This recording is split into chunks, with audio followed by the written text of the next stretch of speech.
With Kenya's population expected to double by the year 2050, government and non-government organizations are investing heavily in family planning. As VOA East Africa correspondent Gabe Josler reports, providing contraception and education to women is not just about population control, it's also about protecting the country's economic interests. There are more than 40 million people in Kenya, and the population keeps rising. The average family has 5 children, and while that number is down from 2 decades ago, the exploding population is outpacing the provision of resources and services, which are already stretched thin. Anne Okwisa is a mother of 4 living in Nairobi's Kibera settlement, one of the poorest areas of the country. She is discussing her birth control options with a clinician because she does not think she can afford to have any more. I feel that the cost of living has gone up, and the number of children that I have are the ones I am able to take care of. If I give birth to more children, I don't have that kind of job which I can say will make me meet the needs of more children, and that's why I've decided to use family planning so that I can take care of my children. Seeing the economic advantage of family planning, the government and NGOs help clinics like these so patients can access contraception cheaply.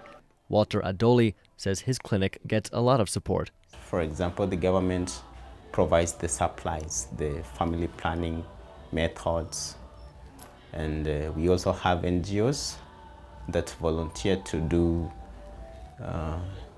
family planning. For example, the surgical methods of family planning like tubal ligation, vasectomy. Kenya's health ministry has said increasing access to family planning resources is key to meeting the country's development goals in the coming decades. Alex Basire, an obstetrician-gynecologist who has worked in Nairobi the last 8 years, says the strong emphasis on family planning is good for individual patients and the health of the country at large. You do not want your population as a country to just explode because you will not be able to provide them with jobs.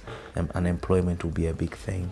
Okay, provision of social amenities and even basic social services would be affected if the population is not controlled, so to speak, by use of the family planning. Dr. Basire says he has also noticed that women patients are increasingly breaking free of past societal taboos about contraception and are more willing to ask about their options. Now, with the education that's been rolled out by the government and some of these NGOs out there, there's been a more acceptance to this, and the fact that now there are more and more ladies coming out and saying, hey, I need a contraception.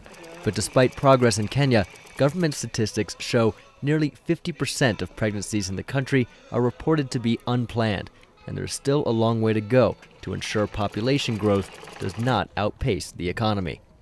Gabe Josler, VOA News, Nairobi.